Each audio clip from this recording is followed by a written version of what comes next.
In this video, we're going to be talking about scatter plots. So let's go and get started. Now, scatter plots is something that you should have seen before. All right. So what we have here is basically, to keep things as simple as possible, it is a graph with a bunch of dots on it. All right.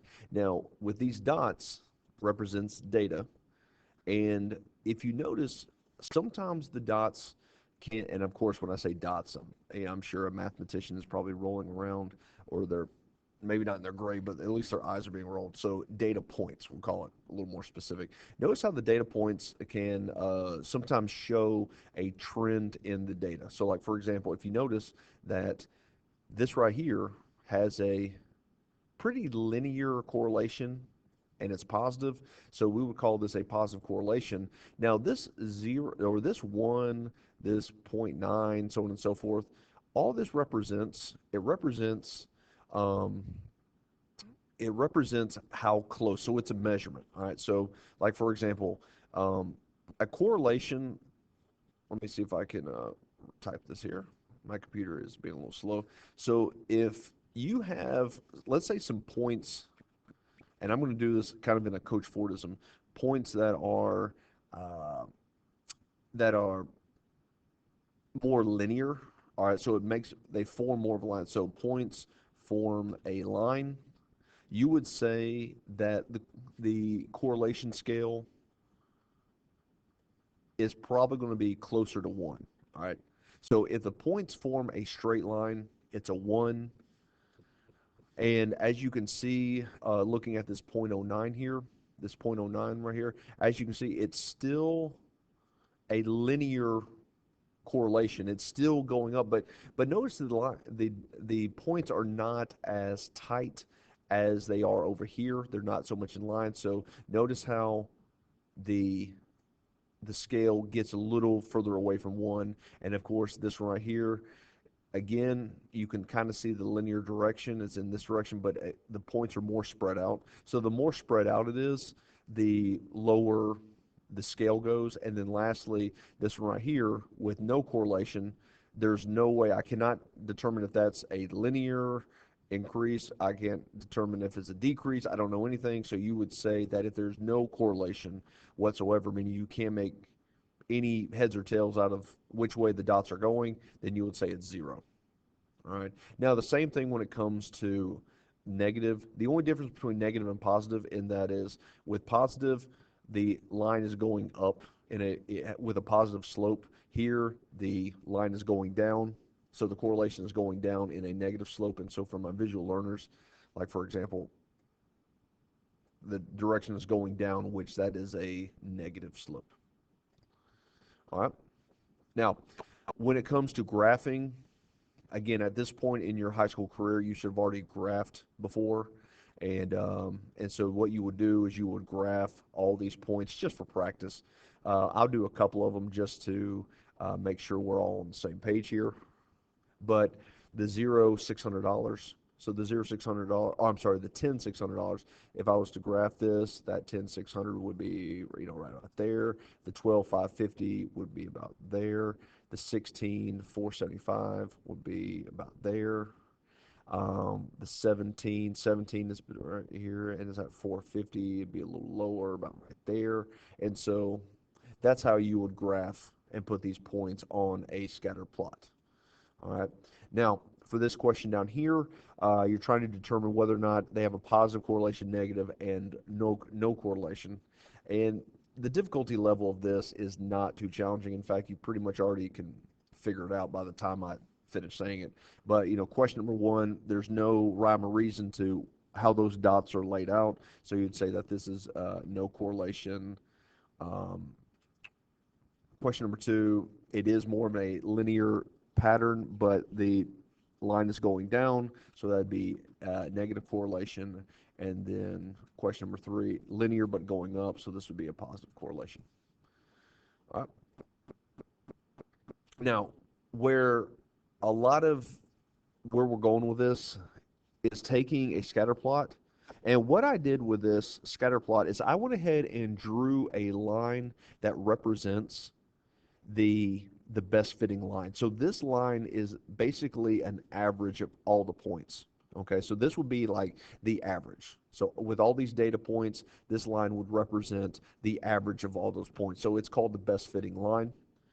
Now, these questions here, and I don't know if I can fit all this on the screen, but what you're doing is you are basically reading the graph. All right, so if 500 units were created, how much would it cost? If you notice 500 units, we're talking on the x-axis. So if we were going to just take 500 and just go up until we hit the best fitting line, it'd be right about there, which, let's see, if that's 20,000, it goes up. Let's see, I think that would be close to about 25,000. So how many would it cost? I'm going to use my little spray paint writer tool. That'd be at 25,000. And writing with my mouse is a pain sometimes. All right, so next, if $50,000 were used for manufacturing, how many units were produced? All right, so now we're looking at the y-axis. So 50,000, we'll just say is right there, all the way over. It crosses right there, which this looks to be in between 20. All right, so this graph is not really measured the best, but looks like it's right between 2,000 and 2,500. So that would be 2,250. All right, again, just reading the scatter plot. All right. Now, this is where I would probably say out of the difficulty, and that is trying to find the equation for the best fitting line. Now, if you remember, to find an equation of any line, especially a linear line, it's y is equal to mx plus b. So y is equal to mx plus b. Remember that your final answer would be something that looks like this. Now this is not the answer. I'm just kind of giving you, for example, it'll be a y is equal to the slope will have a number attached to it, and I'm just totally making this up. Let's say the slope is 5x plus, making this up, 12. All right, so your answer is going to be in this format. Now, in order to find the equation, there's two things you're going to have to do. And there's the bell. We're just going to keep rolling. There's two things that we have to find. All right, the first thing we have to find is our slope. Okay, slope, and then we're going to have to find b, which is our y-intercept. Now, to find slope, this is what you have to do first, and that is you have to find 2 points. All right. So you have to find 2 points. So I'm going to find 2 points on this. I'm going to find 2 points on this that actually goes through a point. Okay. So like, for example, this point right here, see how the line directly lines up to an actual point? And then what I'm going to do is I'm going to follow the line to see where does this line go directly through, like the crosshairs of the grid. Oh, there's one right there. So those are going to be my 2 points that I'm going to use for my slope. All right, and those points are, let's see, that looks like it's 0, 100, and the other one is 15, 300. All right, so those are going to be my 2 points. All right, so those are going to be my 2 points. All right, now let's see. Now this is not a slope video. This is not a slope video, but hopefully you guys remember how to do slope. Remember how to do slope. This right here, x would be represented as x1. This would be y1. This would be x2. This would be y2. And the formula is y2 minus y1 over x2. That's supposed to be an x. There it is. x2 minus x1. All right. So when we're plugging this into the formula here, I think I just right over my mouse, it would be 300, because that starts off with y2, 300 minus 100, which is y1, over 15. That's supposed to be a 15. 15 minus 0. All right. So what I'm going to do is I'm going to go ahead and convert it to a decimal. And the slope ends up being 13.3. All right. So 13.3 is what my m is going to be. Okay? Now, the next thing is to find b. Now, finding b in this example is super easy because b is nothing more than the y-intercept. So where does the line run into the y-axis? Well, it's right there, right at 100. All right, so right at 100. So you would say that the equation, I got to write it right up underneath it, is y is equal to the slope, which is 13.3x plus 100. Very simple.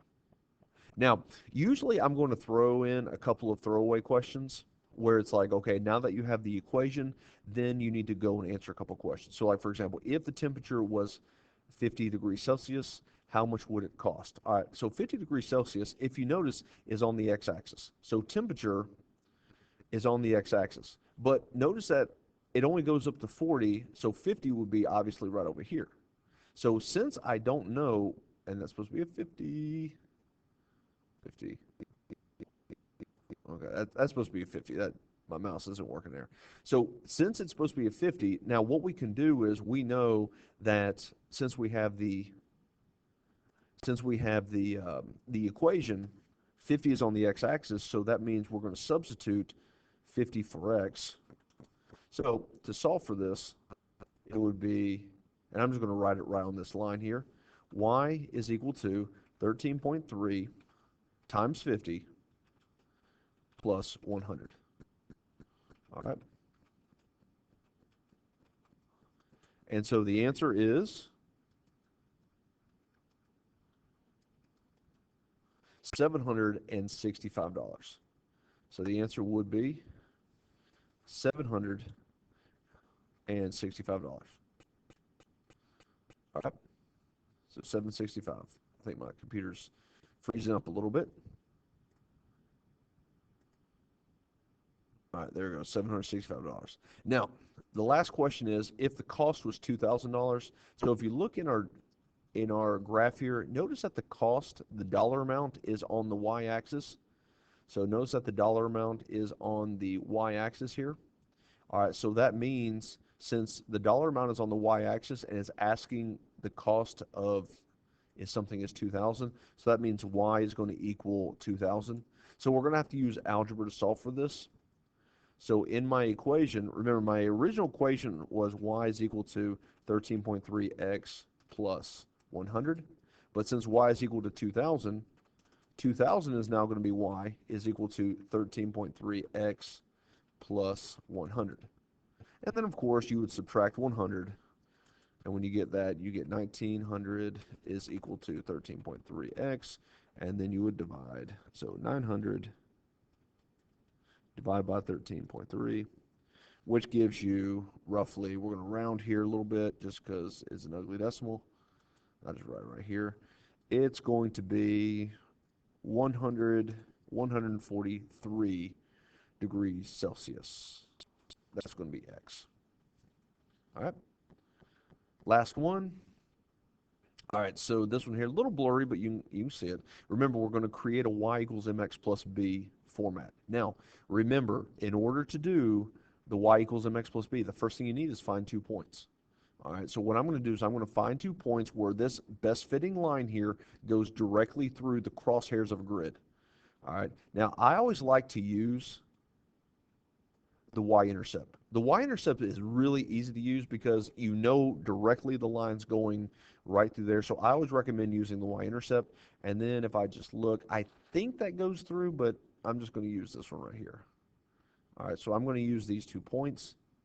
All right, so the 2 points that I'm going to use are those. So let's see if my computer wants to work today. All right, so the 2 points is going to be 0, 120. The next one will be 300, 160. Now, when I do the slope formula, I'm just going to go ahead and type it in. It'll be 160 minus 120 over 300 minus 0. All right. Let me put a little line there just to show that it's a division problem. Okay. And so my slope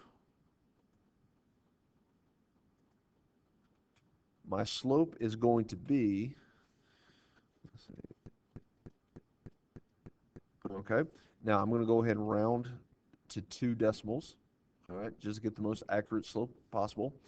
And now, not only that, I found my slope, and if you notice, I already know what my y-intercept is going to be because I used it. It's going to be 120. So the equation of the best fitting line is going to be y is equal to 0.13x plus 120. Now, we're going to answer a couple throwaway questions. And that is, if 1,000 units were created, how many units were used? Well, again, looking up, if you notice that the created units is on the x-axis. So if the created units will be on the x-axis, that means the 1,000 units would be x. So x would be 1,000. We're just going to do some substitution here. All right. So it'll be y is equal to 13.3, 1,000,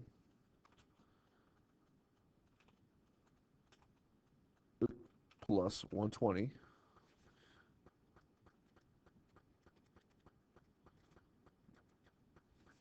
So that means y would equal to 13,420. All right. Seems like a lot. I think I put too many thousands on there. Oh, I know what I did. Sorry, you probably yelling at the screen. It's not 13.3, it's 0.13. I knew something was wrong on that. Wow, sorry. So if you're yelling at the screen, I apologize. So I had to look up because I did not think that was right. Plus 120. That's what it was. It should have been 250. My bad. All right, and then for the next question, it says if 250 units were used, again, looking at the scatter plot here, if you notice the used is on the y-axis. All right, so that means the 250 units will be y. So y is going to equal 250. So when we do some substitution here, remember what the equation is. I'm just going to write this right up underneath it. So the equation is y is equal to 0.13x plus 120. So y will be 250. So 250 is equal to 0.13x plus 120.